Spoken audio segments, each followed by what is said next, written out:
किसी ने वक्त गुजारने के लिए दोस्त बनाया, किसी ने दोस्त बना के वक्त गुजारा। नमस्कार दोस्तों, आज मैं एक नई कहानी के साथ एक पढ़ा लिखा बेरोजगार रोज़ भगवान से कंप्लेन करता, भगवान मेरे सारे दोस्त को मैंने हेल्प किया, मैंने मदद किया, हर चीज़ में मैंने उनकी हर चीज़ में उनकी सहायता की और आज वो आगे बढ़ गए और मैं पीछे रह गया। भगवान बोला, भगवान को रोज़ रोज़ ये कंप्लेन सुनने को मिलता। अब तो बोलते हैं भगवान मेरी पूजा पाठ में या आराधना में या भक्ति में या कोई भी मेहनत करने में कोई कमी रह गई हो तो बताओ। तो भगवान रोज़ कंप्लेन सुनते हुए थक गए तो एक दिन उनके सामने प्रकट हो गए। जैसा कि आप जानते हैं भगवान का एक अलग तरीका होता है किसी को भी पाठ पढ़ाने का।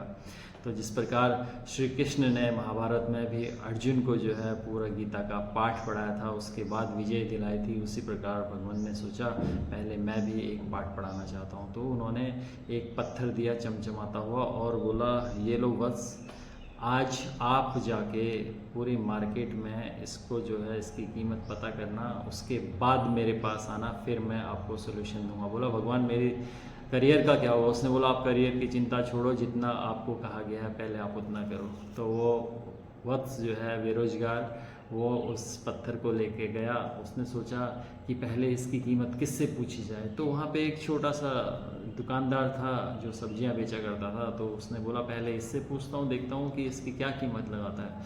तो वो दुकानदार के पास गया, बोला भाई साहब, सब्जी वाले भाई साहब, ये पत्थर था मेरे पास और तो कुछ है नहीं, मैं इसको बेचना चाहता हूँ कि आप इसके बदले क्या मिलेगा। तो उसने देखा, दुकानदार ने, सब्जी वाले ने बोला देखो ऐसा है, इसके बदले में आपको 5 किलो आलू दे सकता हूँ। तो बोला 5 किलो आलू बस? बोला हाँ, इससे ज़्यादा तो मैं कुछ भी नहीं कर सकता। तो वो आगे बढ़ा, आगे एक किनारे पे, बहुत बड़ी गांव के किनारे पे नुक्कड़ पे एक जो है किराना की दुकान थी, उसमें गया। उसने बोला भाई साहब ये पत्थर मैं बेचना चाह रहा था, मेरे पास यही बचा है, उसके बदले मुझे क्या मिलेगा? उसने बोला देखो भैया इसके बदले तो पहले देखा। उसने बोला इसके बदले तो मैं आपको 1 बोरा चावल दे सकता हूँ, इससे ज़्यादा कुछ भी नहीं दे सकता। उसने सोचा जब ये 1 बोरा चावल दे रहा है तो क्यों ना मैं इससे जाके शहर में पता करता हूँ कि इसकी कीमत क्या है। जब शहर में गया तो उसने देखा कि वो पहली दुकान में गया, सबसे बड़ी दुकान में, बोला भैया इसकी कीमत क्या है? उसने बोला अरे ये तो कि बहुत कीमती पत्थर है, बहुत चमकीला है, मैं इसके आपको 10,000 रुपये दे सकता हूँ। तो जो बेरोजगार इंसान था उसने सोचा कि ये 10,000 रुपये दे रहा है और तब तो मुझे कहीं और भी आगे पूछना चाहिए। तो शहर की सबसे बड़ी जो है सोने की सुनार की दुकान थी, वहाँ जाके पता किया और बोला भाई साहब इस पत्थर की कीमत क्या होगी? उसने बोला इसकी तो अच्छी खासी कीमत होगी, तो मैं इसके बदले में आपको 1,00,000 रुपये दे सकता हूँ। तो उसने बोला आप मुझे बेच दो। उसने मन ही मन में सोचा भगवान ने तो बेचने के लिए मना किया है, बस मुझे कीमत पता करनी है इसकी। तो उसने बोला ठीक है, सबसे बड़ी हीरो की दुकान में इसकी कीमत को पता किया जाए। वहाँ जाके जब पता किया तो दुकानदार उस पत्थर को देखते ही बोला ये तो इतना कीमती पत्थर है कि अगर मैं इस पूरी दुकान को भी, मैं हीरो की दुकान को भी बेच दूं तब भी मैं इस पत्थर को नहीं खरीद सकता।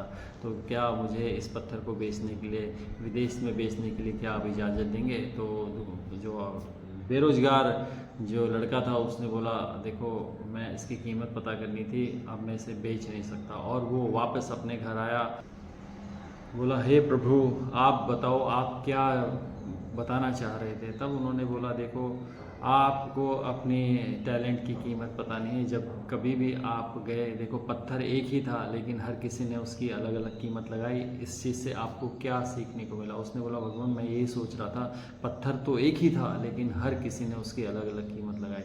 तो बोला उसी प्रकार देखो इंसान आप एक ही हो लेकिन हर जगह आपकी अलग अलग वैल्यू होगी, अलग अलग कीमत होगी। तो बोला जहाँ पर भी अभी तक आप गए उन्होंने आपकी वैल्यू को समझा नहीं, क्योंकि वो आप जो है उनकी औकात से बाहर थे, इसीलिए आपको कुछ अच्छा काम सौंपा होगा, इसीलिए आप अभी तक बेरोजगार हैं। कभी भी आप हिम्मत मत हारो, क्योंकि आपके लिए हो सकता है ये छोटे मोटे काम हो, कोई अच्छा काम आप भगवान आपसे करवाना चाह रहा हो, तो इसीलिए कभी भी हिम्मत नहीं हारनी चाहिए।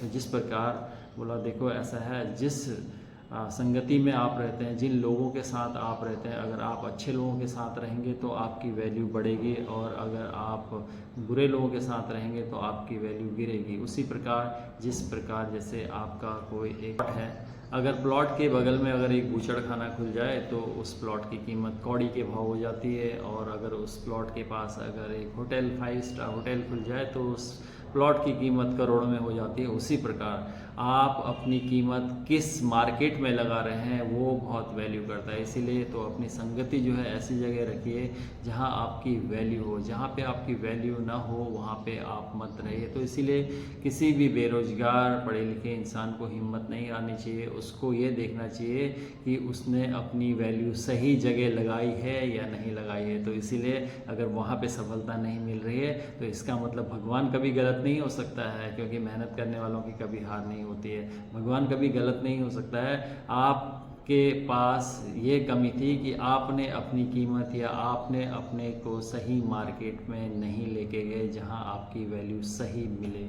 तो कहने का मतलब ये है कि आपको वहीं पे अपनी वैल्यू देखनी चाहिए जहाँ पे आपको लगता है कि ये मेरी वैल्यू को अफोर्ड कर सकते हैं। तो इसीलिए सही संगति में रहिए तो आपकी वैल्यू भी बढ़ेगी। अगर आप गलत संगति में रहेंगे तो आपकी वैल्यू जो है नीचे जाएगी। तो हर कोई चाहता है कि उसकी वैल्यू बढ़े। तो इसीलिए अच्छी संगति में रहिए, अपने चारों ओर अच्छे लोगों को रहिए, अच्छे संगी साथी बनाइए और अपना जीवन सफल बनाइए। धन्यवाद, नमस्कार।